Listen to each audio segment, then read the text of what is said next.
buenos días a todos. Buenos días, señor ministro. Buenos días, presidentes. Estimada Junta Directiva de ANFAC. Como ha dicho la compañera, soy Noemí Navas, periodista de La Vanguardia, y aunque muchos de los aquí presentes me conocen, como dicen en el fútbol, habiendo vestido otra u otras camisetas. Así que, en un brevísimo inciso, que no me puedo pasar porque si no me regañan, gracias, querido Reca, gracias, José, gracias, Félix, por invitarme a participar en un foro al que sabéis que tengo muchísimo cariño. Y ya está, ya quito los focos sobre mi persona y me centro en esta mesa tan importante de ponentes, representantes de toda la cadena de valor de la automoción al completo en España. Ya os ha presentado la moderadora, con lo cual yo voy a entrar directamente en Barrena y con una pregunta para todos. Hablamos de transición al modelo de electrificación en el vehículo y está suponiendo un gran esfuerzo para toda la cadena de valor. Entonces, ¿cómo deben coordinarse fabricantes, proveedores, energéticas, aseguradoras en esta transición para que sea técnicamente viable, socialmente accesible, y cuál es el papel que tiene el sector al que representáis o en el que pertenecéis en esta transición? Reca, si quieres empezar, por favor. Bueno, yo creo que formamos parte de un ecosistema, ¿no? Creo que venimos de un mundo donde cada uno hacía su business, sus planes de forma individual, tal vez hablando con unos o con los otros, pero de forma un poco descoordinada, ¿no? Creo que la palabra ecosistema, cooperación, en este mundo tan volátil e incierto, toma más relevancia que nunca, con lo cual es muy importante que haya esta especie de sincronía entre cada uno de los actores relevantes, ¿no? Es por eso que construir alianzas estratégicas que van más allá del propio territorio natural va a ser un elemento clave y de éxito. No es una sorpresa que veamos alianzas de constructores con energéticas, constructores con aseguradoras, constructores incluso con proveedores, ¿no? Los Google, los Qualcomm están entrando a formar alianzas estratégicas con los constructores, con lo cual esto va de todos con todos, ¿no? Porque no hay nadie que de forma única, de forma individual, sea capaz de transformar a todo el sector. Nadie tiene el capital suficiente para poder invertirlo, para cubrir todas las necesidades, productos, tecnologías y servicios que son necesarios en esta era digital y de la inteligencia artificial. Con lo cual, creo que la receta básica es cooperar, generosidad y, sobre todo, tener un plan que nos aúna a todos, que sepamos cuáles son las reglas de juego y que nos permitan pues, navegar esta tormenta perfecta, ¿no? Pues sí. Desde la perspectiva del seguro, claramente vemos, ¿no?, que hay que acompañar toda esta transformación, que más que disrupción es un avance más, ¿no?, en el modelo de convivencia y desarrollo humano que tenemos en Europa, como el propio ministro afirmaba, ¿no? Tenemos la necesidad de enlazarnos, como bien dice Josep María, todos los actores que podemos participar y ayudar para que la automoción, la nueva movilidad, la mejora de las condiciones de vida de la gente pues sean homogéneas y todos tengamos unas oportunidades razonables para poder aspirar a ser actores relevantes, ¿no?, de esa transformación social que estamos viviendo. Desde la perspectiva del seguro, lo que podemos y estamos haciendo es ofrecer una perspectiva 360 grados para poder ayudar, convivir y colaborar con todos los actores que son parte de esta transformación. El seguro, al final, lo que hace es tratar de reducir, a ser posible eliminar, la incertidumbre y la volatilidad que sufren los particulares y las empresas y tratar de absorberla y trasladarla de una manera amable para que efectivamente podamos ayudar a solventar todos los aspectos que condicionan esta transformación. El mundo no es perfecto ni lo va a ser nunca. El mundo cada vez es mejor y eso es lo que hace que el seguro pues, pueda seguir apoyando todos esos elementos que van evolucionando y que necesitan protección. Cuando hablamos de la automoción, no podemos hablar solo de los que son usuarios activos de la automoción.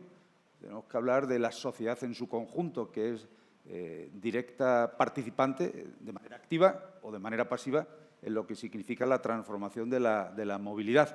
y en eso pues, el seguro va más allá de lo que un fabricante de automóviles puede hacer, el seguro va más allá de lo que una cadena de proveedores puede hacer, el seguro va más allá de lo que son todos los elementos tecnológicos de los que participan en la cadena de automoción. El seguro lo que trata es proteger y ayudar a que todo el conjunto del resto de la sociedad, que lo que hace es beneficiarse en gran manera por esa mejora, ¿no?, que la tecnología proporciona, pero también de esas mejoras que el propio desarrollo económico aporta, gracias a la evolución, a la transformación de la automoción. Por eso yo creo que en definitiva, ¿no?, pues somos una parte relevante para poder ayudaros a todos, para poder seguir evolucionando. Y creo, y acabo en esta primera reflexión, que además el seguro español tiene una gran capacidad para acompañar esta transformación. Igual que la industria de automoción en España es muy relevante en Europa, el seguro español ha evolucionado en las últimas décadas para ser uno de los más activos para poder ofrecer soluciones de servicio que van más allá de la concepción tradicional de lo que es el seguro. No es pagar cuando hay un siniestro, sino que es acompañar a lo largo de toda la vida de la cadena de necesidades que el usuario, particular o empresarial, necesita. Javier, ¿sigues tú, por favor? Muy bien. Yo después de los speech de los anteriores participantes, empezando por el optimismo siempre del ministro, escuchar a Reca, que ha sido un placer, y al presidente de ACEA, me parece que me queda poco por decir, pero voy a intentar ser breve. Primero, yo creo que lo que sí necesitamos es una regulación estable. Yo creo que hemos tenido en Europa un ejemplo claro de cómo no se tienen que hacer las cosas. Cuando Europa ha regulado pues, a espaldas del consumidor, las consecuencias que tenemos y hemos tenido toda la cadena de valor han sido tremendas. Estamos hablando, el otro día leía en el Financial Times, de 65 billones de dólares de amortizaciones aceleradas por una mala política de regulación, porque se ha regulado a espaldas del consumidor y se ha forzado a innovar cuando no se tenía ni el tiempo ni el conocimiento para hacerlo. O sea, eso no se puede volver a repetir porque no hay tiempo. Si lo volvemos a hacer, desaparecemos. Pues, ¿qué tenemos como benchmark o comparativa? Lo que ha hecho China. Y podemos decir que el procedimiento de China pues, no es lo mismo y no es aplicable aquí. Esa es una excusa, porque puede ser verdad, pero es una excusa. ¿Qué han hecho ellos? Una política industrial, una política energética, una política al consumidor, para hacer accesible la estrategia de convertir el mercado chino en vehículo eléctrico. Una política también con los distribuidores. Pues, por lo tanto, yo creo que la respuesta la tenemos, porque nos lo han enseñado. Pero es que además yo el otro día participé, y tú, José María, fuiste padre de la criatura, en una presentación que me invitó un constructor español muy conocido, y voy a decir el nombre si me permitís, SEAT, y nos enseñó claramente lo que ha explicado Reca, que la colaboración puede funcionar. Estaba desde el constructor, tier 1 de primer nivel, startups, tú hablaste, energía, seguros. Si tenemos el secreto, lo que pasa es que hay que aplicarlo. David. Bueno, pues ya ha salido, ¿no?, en las anteriores también intervenciones, ¿no? Efectivamente, la hoja de ruta tiene que ser común, tenemos que ir de la mano todos, acompasados, y en el caso de las energéticas, pues nosotros esta transición, ¿no?, al vehículo eléctrico lo vemos como elevándonos, ¿no?, como nuestra apuesta integral por lo que tiene que ser la electrificación y descarbonización de la economía. ¿Para qué? Para ganar en eficiencia, para ganar en independencia energética y reducir la dependencia de los combustibles renovables, de los combustibles fósiles, y al final para tener costes energéticos, que también ha salido antes, predecibles, estables y competitivos, tanto para el consumidor como para la industria. Nuestro papel aquí, como digo, es ofrecer soluciones integrales para ese cliente, para ese ciudadano, para que pueda recargar, esté donde esté, en casa, en ruta, en el trabajo, y sea el tipo de consumidor que sea. Es decir, nosotros aquí estamos facilitando soluciones para el consumidor doméstico, para flotas, para industria, vehículo pesado, transporte urbano, y haciendo un poco el foco en ese, pues lo que ha estado a veces, ¿no?, sobre encima de la mesa y un papel, ¿no?, muy clave de las energéticas, que es en el despliegue de la red de recarga pública, y ahí el ministro yo creo que nos ha hecho ya un poco de spoiler. La realidad es que en España ya hay una red de recarga pública con 50.000 puntos de recarga operativos. Esto es trabajo de muchos durante muchos años. Hay que seguir invirtiendo. El ratio no es malo, es decir, estamos en un punto de recarga por cada 13 vehículos, que a nivel europeo no está mal. hay que seguir trabajando. Aquí ya el reto es seguir trabajando en seguir extendiendo la red, pero el reto es en mantener o superar esas tasas de penetración de vehículo eléctrico que efectivamente en el 25 versus 24 se ha duplicado, pero todavía no estamos al nivel de nuestros compañeros europeos como si estamos en red de carga pública. Para eso, pues bueno, todo el plan que estará vigente de ayudas directas en el momento de la compra es muy importante, porque al final el consumidor lo que va a querer ver es soluciones integrales, como decía, pero claridad, transparencia y coste total de propiedad competitivo. Para eso, como decía, ayudas directas en el momento de compra y estabilidad muy importante, costes competitivos de la energía ya los tenemos y, como digo, y al final pues ser capaces de resolverle todas sus necesidades de recarga, esté donde está y sea quien sea. Marta, te toca cerrar la pregunta.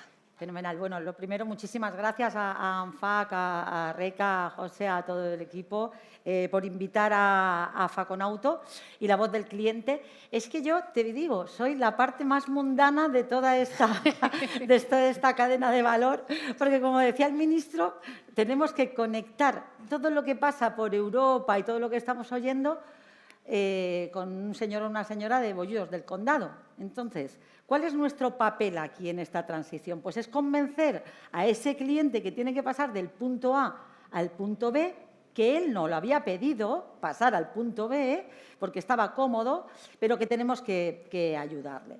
Entonces, es verdad que todas estas políticas, yo creo que al final tendrán éxito cuando convergen en la mente del vendedor, que tiene un saco de argumentos para convencer al cliente que son beneficiosos para él. Porque todo lo que no sea beneficioso para un cliente es luchar contra una pared. Tenemos que traducirlo todo en te conviene. Y te voy a decir yo por qué te conviene. ¿Vale? Entonces, hay grandes políticas que yo creo que las hemos visto aquí y las estamos repitiendo y se están haciendo con el Autoplus, que son la parte de las ayudas, que es fundamental, no es un capricho, es lo que le va a permitir a un bolsillo acceder a la electrificación. Son los puntos de recarga, por supuesto, son todos los servicios añadidos. Es la fiscalía, es todo lo que decimos el sector en su conjunto, porque yo creo que no somos sospechosos de no hablar claro. Pero luego hay un cajón de otros que a nosotros nos parece muy importante y que muchas veces no le damos importancia porque son micropolíticas. Y voy a decir, si ahora, por ejemplo, cuando un cliente ya está a punto de transitar, ¿qué más necesitas? ¿Qué va buscando el cliente, aparte de que tengamos un contenido europeo y que seamos muy medioambiental, muy responsables? Busca la etiqueta cero, por ejemplo, busca la etiqueta cero. O sea, que la etiqueta cero es un argumento buenísimo que hay que continuar teniéndolo. ¿Qué más busca? Busca poder entrar en un busbao. ¿Por qué? Porque si ahora nos decimos que le vamos a quitar la ventaja del busbao, en un momento en que no está democratizado todavía, ni están las cifras de la electrificación, donde necesitamos como industria y como país, nos estamos volviendo a pegar en micropolítica local un tiro en el pie.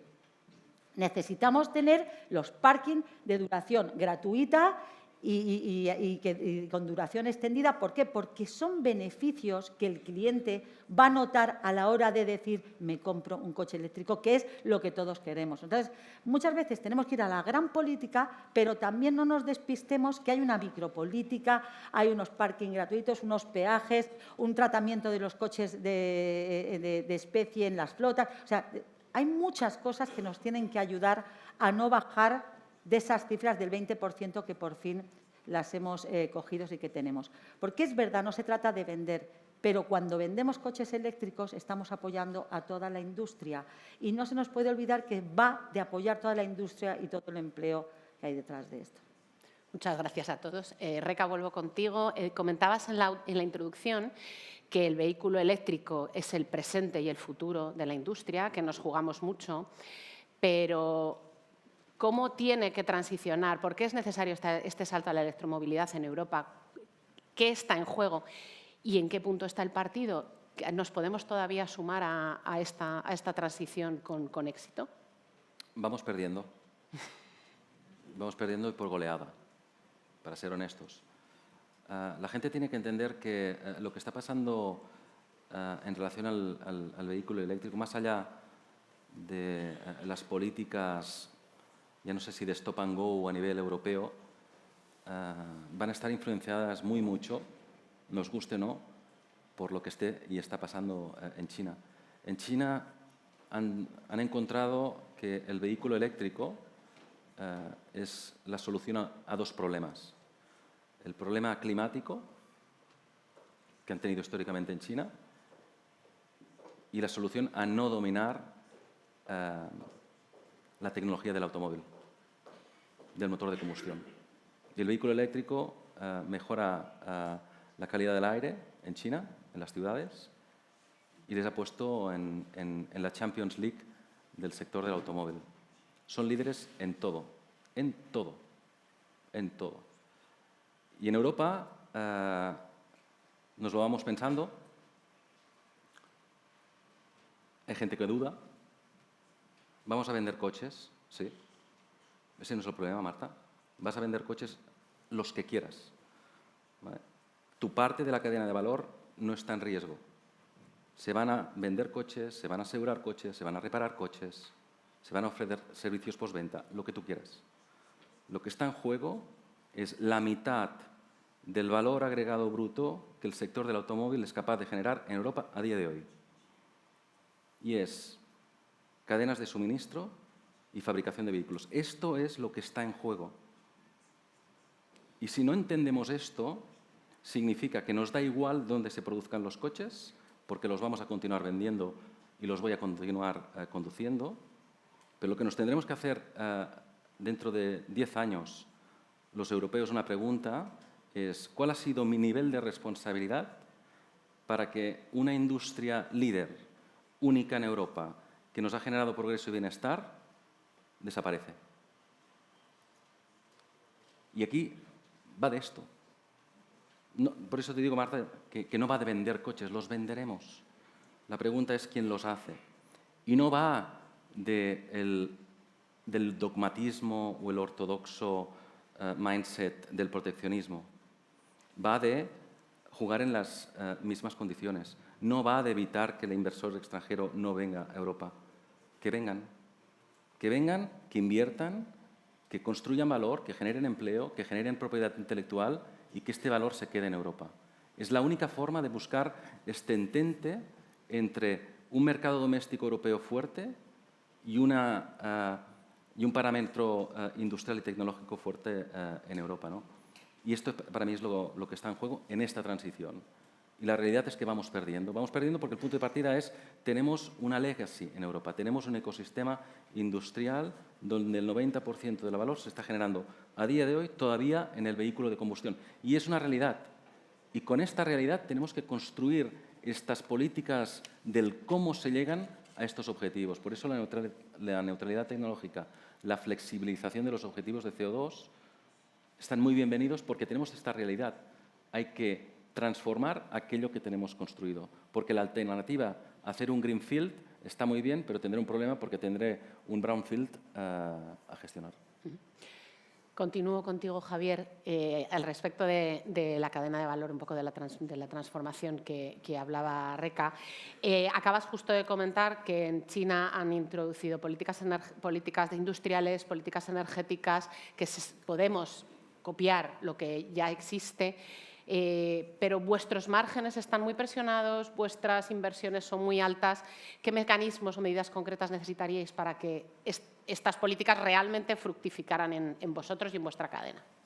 A mí me gustaría volver otra vez, como digo en casa, back to the 80s. ¿Qué pasó con los chinos en los años 70 y 80? Atrayeron inversión extranjera, sobre todo europea, sobre todo alemana. ¿Y qué hicieron? Aprendieron. Y nosotros cedimos esa tecnología. ¿Y qué pasa hoy en China? Todos los proveedores europeos pueden competir en igualdad de condiciones. Todos somos capaces de desarrollar nuestros productos en 7 meses. Aquí no. ¿Y por qué aquí no? Porque lo que falla es el ecosistema. Si el cliente aquí desarrolla en 7 meses, que ya lo está haciendo alguno de ellos en China, si aplicamos lo que ya estamos haciendo en China aquí, pero esto es un cambio de mindset, como dice Reca. Y empiezan los ahorros. Porque tener unos gastos fijos 24 meses, sobre todo los más caros, imaginaros si fuéramos capaces de reducir esos costes. también estamos suministrando a precios bajos, yo no diría bajos, competitivos, ¿eh? Pero porque también aquel ecosistema te lo permite hacer, porque no está tan regulado el vehículo, no hay tantas especificaciones. Lo podemos hacer, y lo podemos hacer muy bien, porque ahí lo hacemos. En territorio comanche, teóricamente, lo hacemos, ¿eh? El problema es que tenemos, como dice Reca, cargarnos todo el legacy, y eso es lo que es difícil. Y otra cosa que tenemos que hacer, pedir reciprocidad. No vale la inversión extranjera china si no se cumple una serie de condiciones. Y yo soy un gran defensor de mis clientes, y tengo muchos chinos, y se lo digo con toda confianza. Ellos están aprovechando de una clase media que está en detrimento en Europa, que puede comprar coches, pero hay muchos que no tienen acceso a los coches. Si ellos quieren el consumidor europeo, han de generar riqueza en Europa. Hemos de exigir el contenido local. El contenido local y el valor añadido que dan los proveedores europeos al sector, estamos hablando de un 75%. A ellos hay que exigirles lo mismo. Ellos nos lo exigieron a nosotros, nosotros a ellos. Consumidores a cambio de intercambio tecnológico. Porque necesitamos la soberanía tecnológica, que no la vamos a conseguir si no colaboramos con ellos. Yo no veo a los chinos como una amenaza, yo los veo como una oportunidad si nosotros somos inteligentes y sabemos trabajar con ellos desde allí y desde aquí. Qué interesante. Marta, continúo contigo, si no te parece. Te ha lanzado un reto importante a la hora de contestar esta pregunta. El vehículo eléctrico es clave, pero ahora mismo es verdad que necesita ayudas, necesita apoyos. Es verdad que se va a seguir vendiendo, que es un poco lo que dice, lo que mantiene Reca. Y además, ¿qué te parece el Plan Auto Plus? ¿Hasta cuándo son necesarias estas ayudas? ¿Y cuánto de importantes son este cajón de otros que comentabas, estas micropolíticas que pueden estimular en pequeño nivel? Muchas gracias, Noemí.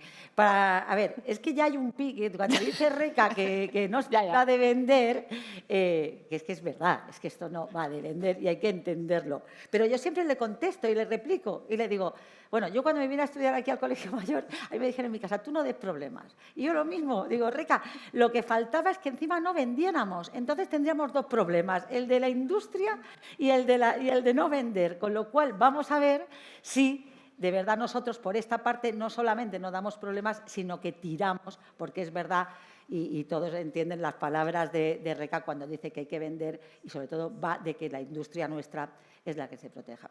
Pero es cierto que para poder tener un mercado pujante que dé esa señal de que España es un país productor y de mercado dinámico y que está interesada en el automóvil, no solo en la fabricación o en la venta de coches, sino de servicios, de energía, de todo lo que acompaña y del que vivimos muchísimos de los que estamos aquí, no solo por vivir, sino vivir mejor que la media, porque el empleo del sector, la verdad, hay que presumir de que estamos en unas calidades que no podemos poner en riesgo. Y yo creo que aquí fundamental, en un país como el nuestro y con la tipología de cliente que tenemos, son las ayudas. Cuando analizamos el 25, ese crecimiento está ligado a ayudas, o bien ha sido reinicia, o bien ha sido que Moves ha empezado a tirar con fuerza en la parte de la electrificación, o bien han sido los planes de renovación autonómicos que se han puesto. Esa es la verdad. Si no hay ayudas, el perfil del cliente español le cuesta ahora mismo, porque necesitamos que esto siga siendo así. Es verdad que la alegría del año pasado es culminar con el Auto 2030, con ese plan que nos pone en general a todos, sobre todo a la parte industrial, que es la más crítica en este sentido, un marco, unos recursos y un plan de ejecución, y hay que hacerlo. Y en la parte de las ayudas también estaban contempladas y tenemos también un horizonte de 5 años de ayudas para la electrificación de 400 millones anuales. El primer año, que nos está costando el arranque de Autoplus, porque es el primer año, estoy segurísima de que el año que viene ya será mucho más distinto. Lo bueno es que, vale, no está ahora mismo operativo, pero sabe un cliente, como decía el ministro, que ya se puede comprar un coche con ayudas desde el 1 de enero y estamos corriendo para intentar cuando sea. Se ha hecho un esfuerzo para meter a empresas que el año pasado no estaban y autónomos. Hay un plus encima para la microempresa y para los autónomos. Es decir, yo creo que hay que pensar siempre, algunas veces nos quejamos de lo que nos falta y también tenemos que valorar lo que ya tenemos. Eso está ahí. O sea, que nosotros el Auto Plus, lo único que tenemos que es rápidamente que ya se pueda abrir la plataforma para poder que el cliente haga, pero mientras tanto los concesionarios estaremos recopilando la información y si el cliente quiere meteremos la documentación en su nombre y ayudaremos. Y luego yo tengo que aprovechar, y es que lo tengo que decir, no todo el mundo se puede comprar un eléctrico y además hoy en día en los concesionarios no solo hay coches eléctricos, hay otros coches de otras tecnologías que nos tienen que ayudar a pasar este periodo. Y es cierto que nosotros aquí reivindicamos, porque nos parece una medida socialmente justa, que el que todavía hoy no puede comprarse un coche eléctrico y lo estamos llevando a que tiene un coche viejo, le podamos ayudar a que también pueda renovar su coche, porque renovar el coche también es hacer descarbonización. Y por eso hay una ley de movilidad sostenible que hay un plan de renovación a nivel nacional que tiene que ponerse en marcha en 3 meses y, mientras tanto, las comunidades que están siendo sensibles. Pero, de verdad, insisto, las ayudas no son un capricho. Creo que coyunturalmente en este periodo de transición necesitamos no dejar a nadie atrás y creo que al que no puede todavía tenemos también con las políticas públicas que ayudarle a que este circuito económico y de producción no pare. Voy a seguir contigo, David, como CEO de Iberdrola Energía en España. Vuestra oportunidad de crecimiento en cuanto a puntos de recarga es clave. Habéis comunicado hace relativamente poco que ya habéis llegado a los 11.000 puntos de recarga en España. Las ayudas también os afectan. ¿Cómo planteáis un poco el plan de extensión de esta red de recarga a corto y medio plazo en España y qué barreras os estáis encontrando? Hay algunas que hayamos superado ya, otras que no.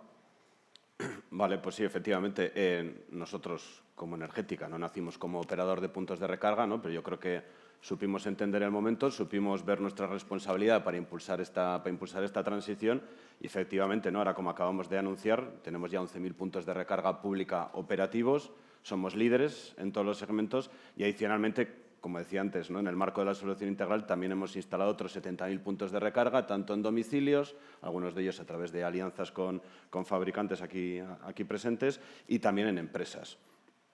Y nosotros, pues como digo, tenemos capacidad inversora y plan inversor, tenemos tecnología, tenemos capacidad de ejecución, pero en cuanto a cuello de botella, pues nos estamos encontrando con uno bastante concreto, ¿no? Y es que si queremos que esta electrificación, tanto en el ámbito de la movilidad como en el resto, suceda, pues es necesario que seamos capaces de atender la demanda que ya existe y, sobre todo, en el campo de la electrificación del transporte, la que va a llegar vía inversiones adelantadas en redes.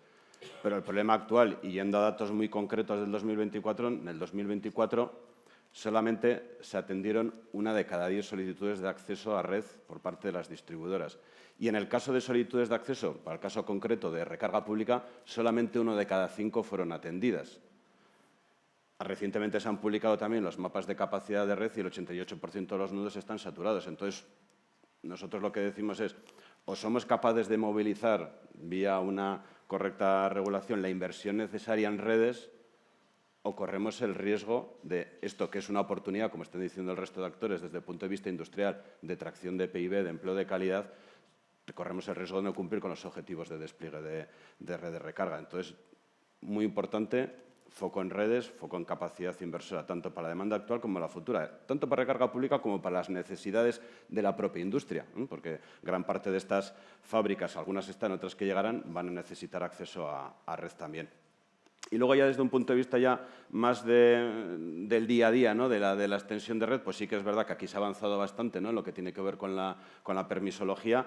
Desde el punto de vista nuestro de operadores de red y de desarrolladores de red, pues todo lo que tiene que ver con la capacidad de ir con declaración responsable que esto se introdujo pues, hace 1 o 2 años, nos ha facilitado un montón los trámites, y aquí digamos que ya para poner un poco la guinda del pastel y facilitar más y acortar todavía más tiempos de despliegue de red sería extender esta misma capacidad de ir solamente con declaración responsable que ya tenemos nosotros, extenderlo también a los trabajos que tienen que hacer de extensión de red las distribuidoras, porque sí que es verdad, y de vez en cuando sale en prensa, casi como hay 50.000 puntos de recarga operativos en la red, hay otros varios miles de puntos de recarga que ya están ahí, que ya está hecha la inversión por nuestra parte, que tenemos ahí el CAPEX, pero que no están conectados y que no están funcionando. Entonces, bueno, pues eso, todo lo que se pueda acortar en tiempos de extensión de red será muy bienvenido. Y por lo demás, pues bueno, coincido también plenamente con lo que decía Marta. Estamos, como digo, la red está mallada, hay que seguir trabajando corredores, pero todo lo que tenga que ver con incrementar penetración del vehículo eléctrico vía pues certidumbre de ayudas, como ya tenemos, ¿no? Todo lo que se pueda mantener en el tiempo, pues también será muy bienvenido. Muchas gracias.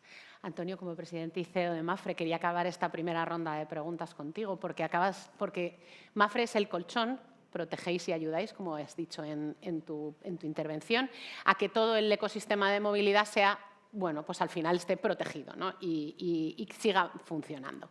Estáis adaptándoos a los nuevos tiempos, a juzgar por los resultados bastante bien, pero ¿qué nuevo cliente, qué nuevos retos os estáis encontrando sobre todo en la parte de movilidad? ¿Qué necesidades tiene el cliente ahora que se acerca a las aseguradoras, tanto desde el punto de vista de electrificación como de nuevas tecnologías, y cómo estáis enfrentándolo? Sí, aquí hay dos aspectos importantes, ¿no? El primero es analizar la industria, ¿no? Frente al momento de ahora para atrás o de atrás hasta ahora, donde erais cada uno silos diferenciados, el fabricante de componentes, el concesionario, incluso el distribuidor eléctrico, y ahora todo eso está conectado. Es decir, igual que la movilidad nueva es conectada y es compartida, pues el usuario, el cliente, al final percibe un ecosistema integrado donde tiene que, por un lado, disfrutarlo, pero también tiene que, en cierta manera, protegerse. El cliente, el consumidor final que compra un vehículo conectado, un vehículo autónomo, un vehículo eléctrico, pues ahora encuentra una situación donde tiene que también sentirse confortable, se tiene que sentir confiado y se tiene que sentir protegido. Y ya no es tan fácil. Es decir, ahí las aseguradoras vamos a encontrar, Mapfre especialmente, ¿no? Como una gran aseguradora global que trabaja en mercados muy sofisticados y en mercados menos maduros, pues en los más sofisticados nos encontramos ya donde cómo podemos proteger al cliente cuando el fabricante ya no se desconecta nunca de la vida del vehículo, porque tiene una tecnología embarcada que le ha producido una proveedora tecnológica que también va a acompañar durante toda la vida del vehículo, o cómo esa dependencia de la industria de la electrificación pues le hace también, o cómo el concesionario también incide en eso. Entonces, de cara, por ejemplo, a la propia responsabilidad de la protección del cliente, ¿cómo vamos a poder separar en qué momento se produce el elemento que puede poner a riesgo tanto el vehículo como las personas, como la propia ciudadanía? Es un riesgo que el cliente no lo percibe, pero que las aseguradoras ya somos absolutamente conscientes y tenemos que trabajar conjuntamente, ¿no? En la línea de la primera intervención tenemos que trabajar conjuntamente con todos vosotros para que podamos acceder a los datos, para que podamos tener claro qué rol juega cada uno en esa caja negra que es un vehículo maravilloso, que tiene elementos de servicio y de atendimiento al cliente excepcionales, pero que también pueden producir situaciones que perturban o que incluso pues, pueden llegar a producir impactos relevantes en la vida de las personas o en la propia actividad económica de una empresa, ¿no? De cara al propio consumidor, al final todo eso no lo percibe claro y tenemos la propia legislación. La Unión Europea está armonizada en cuanto a legislación sobre la circulación del vehículo. Hasta ahora está completamente desarmonizada con lo que va a pasar de ahora en adelante. Ahora va a salir una normativa respecto al patinete en España, que ya está, pero bueno, es propia de España, es propia de un ayuntamiento, es propia de una zona. ¿Qué va a pasar con el resto de vehículos? ¿Qué va a pasar con la integración de todos estos elementos que vosotros representáis? ¿Y cómo vamos a poder garantizar que el ciudadano europeo se sienta protegido? Yo creo que ese es el gran elemento, ¿no? Porque al final el ciudadano, su necesidad, yo creo que no tenemos claro que segmentar hoy día no es suficiente. Hoy hay que personalizar. Pero el cliente lo que quiere es, ¿no? como el apartamento, el coche puesto en la calle con todo lo que necesita. Y hoy día va todo integrado dentro de ese coche y las aseguradoras tenemos que ser capaces, ¿no? de hacerle ver como último escudo que tiene el ciudadano como elemento protector final de su bienestar, pues que todo eso tiene unas ventajas enormes, pero que también tiene unos riesgos que tenemos que asumir entre todos y que tenemos que poder identificar para poder ayudaros a resolver vuestra relación con ese cliente. Nosotros estamos trabajando en esa personalización absoluta. Tenemos, además, Mapfre, ¿no? Pues trabaja el ecosistema completo, desde la relación con el fabricante, con todo, con cada uno de vosotros, pero también desde la perspectiva, como decía, del bienestar del ciudadano, cómo somos capaces de que el ciudadano, sea conductor o no, sea propietario o no, también se sienta partícipe de ese desarrollo de la industria, de la automoción o de la movilidad en general, pero también de su propia protección para no ser una víctima de esa transformación social. Muchas gracias. Ya no me queda tiempo, ya me están diciendo que vayamos terminando, así que voy a empezar por Marta y de Marta hacia mí. Solo quiero, a modo de titular, una frase de cuál es la oportunidad que veis para vuestro sector y para el ecosistema en el que os movéis de esta transición al vehículo eléctrico. Nos queda muy poco. Tenemos que hacer un esfuerzo un poquito entre todos de llegar al porcentaje. Yo creo que cuando estemos en la electrificación entre el 35 por ahí, ya se despierta en el español esa cosita que es la envidia sana. Como ya lo tiene mi vecino, ya también lo quiero tener yo. Tenemos que llegar a ese punto donde, de verdad, que eso significará que todo esto que se está haciendo de todo el sector da juego. O sea, ya estamos ahí. El plan está, el plan de Auto 30, lo tenemos, ejecutémoslo, hagamos políticas homogéneas y rápidas y de verdad confiemos, eso siempre, en la red de concesionarios como punto para vender la electrificación, pero tener en cuenta que cuando el español o la española van y es donde tenemos que llegar.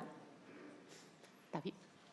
Pues yo como titular diría que la solución del vehículo eléctrico es la solución más eficiente, es la que reduce nuestra dependencia energética del exterior, pero para que esto sea una realidad, para que sea un éxito, para que traccione industria, PIB y empleo de calidad, es necesario que la regulación acompañe esa necesaria inversión en redes eléctricas que tenemos que hacer para acompañar esta nueva demanda que va a venir. Javier. Muy rápido. Bueno, España, un país privilegiado, porque hemos hecho entre todos los deberes. O sea, un país que es el cuarto generador de PIB en Europa y que tiene 18 fábricas, contando las de motores, 5 clientes, 5 OEMs, que ya han venido 2 OEM chinos, que están 2, me parece, ministro, en la agenda, que aún no sabemos si los vamos a rematar o no, y que tiene ya adjudicada una producción de vehículos eléctricos ya de aquí hasta el 2031, esto es un lujo. Ahora bien, hay que no caer en la autocomplacencia, hay que ser humildes, aprender de los que más saben, hay que ser flexibles, rápidos y una cosa muy importante, ser competitivos. No hagamos caso cuando nos dicen hay que trabajar menos, hay que trabajar mucho más. Y si no gusta la palabra trabajar, hay que ser mucho más competitivos. Los que vienen son muy buenos y nosotros podemos no solo igualarlos, sino superarlos si colaboramos y trabajamos como estamos diciendo hoy. Antonio. Bueno, para acabar de manera muy sencilla, ¿no? Se refería Noemí antes al propio cambio de imagen que Mapfre ha afrontado recientemente y hemos adoptado un nuevo claim que un poco refleja lo que está relacionado con toda la movilidad, ¿no? Nuestro claim es vamos donde tú vas, es decir, qué mejor reconocimiento de que la propia movilidad de una organización como la nuestra es acompañaros en todo aquello que podáis hacer, pero fundamentalmente acompañar al ciudadano que necesita de esa protección durante toda su vida y en todo momento. Así que vamos a acompañaros siempre a todos y a todos los ciudadanos en esa necesidad de que el seguro es el mecanismo que garantiza, que da confianza y que transmite, sobre todo, seguridad en la relación ciudadana y en la relación del tráfico comercial. Gracias. Cierra, anfitrión, por favor. Bueno, yo diría que nos ofrece una oportunidad de repetir el milagro español de hace 40 años, ¿no? Esta transformación. Lo digo porque el milagro que fuimos capaces de darnos entre todos, de atraer inversión extranjera hace más de 40 años y construir un ecosistema industrial ultra competitivo a nivel mundial, esta transformación va a ofrecernos la posibilidad de recibir nuevo capital, nuevo conocimiento. Y si no somos capaces de participar de esta nueva ola de conocimiento y capital, pues nos quedaremos con un ecosistema competitivo, pero que más tarde o más temprano va a desaparecer.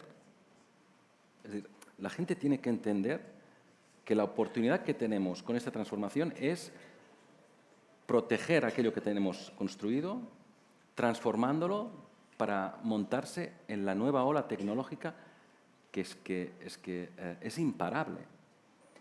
Y si nos quedamos anclados en lo que tenemos, en la complacencia que decía Javier, en estoy bien como estoy, esto es como el yogur, tiene fecha de caducidad. ¿Va a ser en 2030, en 2035, en 2040? No lo sé, pero está claro que el destino final un día de la movilidad es el coche autónomo, y el coche autónomo va linkado a la electricidad, ¿vale? O al vehículo eléctrico. Entonces, yo creo que es una oportunidad única. Creo que en España tenemos este ecosistema, tenemos el conocimiento, la gente, tenemos los procesos, tenemos el método, nos falta la tecnología. 100% con Javier, que vengan y nos enseñen, nos formen, que inviertan, que la propiedad intelectual se quede aquí en España, en casa. Tenemos una ventaja competitiva muy linkada al vehículo eléctrico y a la descarbonización, que es la energía renovable en España. Aprovechemos todas estas fortalezas. Es mucho más fácil que un inversor quiera venir a España porque existe el ecosistema que irse a un país donde hay que construir de cero un greenfield, donde hay que construir el conocimiento. Lo tenemos aquí. Es cambiar de una tecnología a la otra y aceptar que más tarde o más temprano habrá una tecnología dominante. No porque lo diga yo, porque lo ha decidido China. China ha decidido que va a ser el eléctrico. Y por escala, por tamaño y por superioridad tecnológica del vehículo eléctrico, esto va a ser así. Y hay que correr. Porque yo no sé si estamos en el precipicio o estamos cayendo, pero los 22.000 millones de impairment de un gran constructor europeo o mundial es un primer señal. Y no solamente es el mercado, es que no somos competitivos con el actor asiático. Y esta es la oportunidad. Y es una oportunidad que si la perdemos, creo que las próximas generaciones de ciudadanos europeos nos lo echarán en cara porque no tendrán ni el beneficio, ni el bienestar, ni el progreso que hemos tenido los actuales. Pues muchísimas gracias a todos. Espero que esta mesa y estos mensajes hayan servido a todos para concienciarnos de la oportunidad que tiene España. Muchísimas gracias.